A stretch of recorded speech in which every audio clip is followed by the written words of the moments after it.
আসসালামু আলাইকুম। আপনারা কে কেমন আছেন? আশা করি সবাই ভালো আছেন। আলহামদুলিল্লাহ আমিও ভালো আছি। আজকে আমি সাজনা পোড়া দিয়ে সাজনার ভর্তা বানাবো। আমি সাজনাটাকে ভালো করে ধুয়ে পানি শুকিয়ে তেল মেখে এখন আমি এটা পোড়া দিয়ে নেব। আমি এভাবে চুলায় সাজনা পোড়া দিয়ে ভর্তা বানালে আপনি নিজের ফ্যান হয়ে যাবেন, এত যে মজা। আমি সাজনাটা পোড়া হয়ে গেছে, এখন আমি টমেটো ওটাকেও ভালো করে এভাবে ভেজে নেব। আমি এখানে দিয়ে দিলাম পেঁয়াজ আর রসুনটাকেও আমি ভালো করে ভেজে নেব। এভাবে রসুন, পেঁয়াজ, টমেটো আর সাজনা পোড়া দিয়ে ভর্তা বানালে আপনি নিজে বুঝতে পারবেন যে আপনি নিজে কি বানালেন আর কি খেলেন। এত মজা, এত টেস্ট।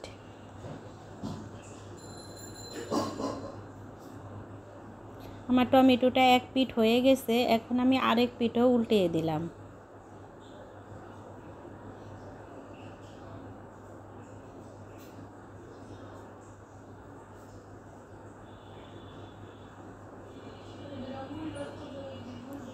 এখন আমি টমেটোর উপরের ছিলকাটা উঠিয়ে ফেলেছি। উঠিয়ে আমি ভালো করে টমেটোটা ভেজে নেব, যাতে কোনো পানি টমেটোতে না থাকে।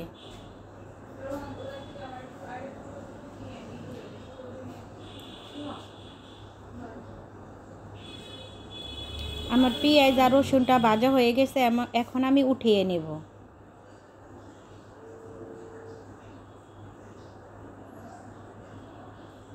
আমার পেঁয়াজ রসুনটা উঠানো হয়ে গেছে, এখন আমি আবারও সাজনাটা দিয়ে দিলাম। আমি সাজনার ভিতর থেকে সাজনার ওই ভিতরের অংশটুকু আমি বের করে ভালো করে পরিষ্কার করে এখন আমি ভেজে নেব, যাতে সাজনাতে কোনো পানি না থাকে। সাজনার ভর্তাটা যাতে ভাজলে আরও মজা হয়। আমার তো টমেটোটা ভাজা হয়ে গেছে, দেখেন পোড়া পোড়া হয়ে গেছে। এখন আমি টমেটোটা উঠিয়ে নেব।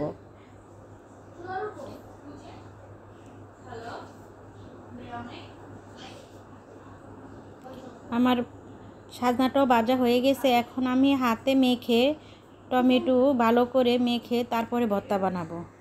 এইভাবে ভর্তা হাতে বানালে ভর্তা অনেক টেস্ট হয়, অনেক মজা হয়। অনেক সময় শিলপাটাতে বাটে, এটা শিলপাটাতে বাটা লাগবে না। এখন আমি মাখা হয়ে গেছে, স্বাদ মতো লবণ আর আগে থেকে ভেজে রাখা শুকনো মরিচ গুঁড়া করে রেখে দিয়েছি, তখন সেখান থেকে আমি 1 চামচ দিয়ে দিয়েছি। এখন আমি দিয়ে দিলাম পরিমাণ মতো সরিষার তেল। দিয়ে আমার ভর্তাটা এখানে মাখা শেষ হলো। আপনারা